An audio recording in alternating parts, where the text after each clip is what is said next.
विद्युत के चैप्टर से एक प्यारा सा क्वेश्चन पूछा है। दो चालक तार जिनके पदार्थ कामा लंबाई और व्यास समान है किसी विद्युत परिपथ में पहले श्रेणी क्रम में जोड़ा जाता है, ठीक, और फिर पार्श्व क्रम मतलब समांतर क्रम में संयोजन में संयोजित किया जाए तो, ठीक है, श्रेणी क्रम और पार्श्व क्रम संयोजन में उत्पन्न ऊष्मा का अनुपात ज्ञात कीजिए। ये एमसीक्यू कब पूछा गया है? 2025 में ये क्वेश्चन पूछा गया है। अब इसको कैसे सॉल्व करना, स्टेप बाय स्टेप सुनिए। सबसे पहले दो प्रतिरोध है, ये प्रतिरोध ये हो गया, दूसरा प्रतिरोध ये हो गया, ठीक। ये आपके सामने दो प्रतिरोध हो गया, ये लंबाई और व्यास सेम है तो प्रतिरोध भी क्या होगा? सेम होगा। तो एक बार श्रेणी क्रम में, दूसरी बार समांतर क्रम में जोड़ा गया है। तो हम मान लेते हैं ये आपके सामने हमारे पास प्रतिरोध है, एक बार हम श्रेणी क्रम में जोड़ देते हैं इसी प्रतिरोध को, और दूसरी बार हम क्या कर देते हैं? समांतर क्रम में प्रतिरोध जोड़ देते हैं, ठीक। उत्पन्न ऊष्मा यानी उत्पन्न ऊष्मा H का अनुपात ज्ञात करना है, कोई टेंशन नहीं।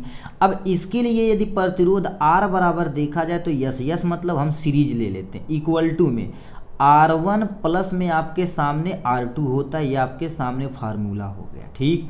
तो R यस बराबर, यस मतलब सीरीज होगा, R1 की वैल्यू कितना दे रखा? R और प्लस में R, तो R यस बराबर यदि देखा जाए तो आपके सामने 1 1 2 R हो जाएगा यहाँ से। इसको ऐसे रहने देते हैं, इसमें हम क्या कर देते हैं? निकालते हैं समांतर क्रम में। ये किस क्रम में है?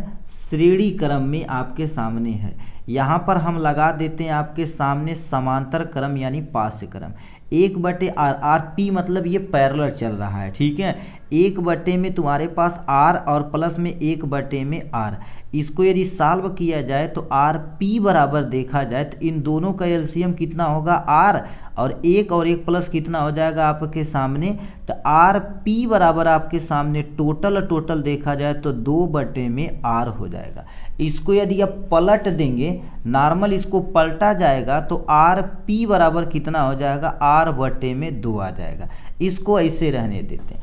अब हमसे पूछा क्या है? उत्पन्न ऊष्मा का, ठीक, अनुपात पूछा हुआ, कोई टेंशन नहीं।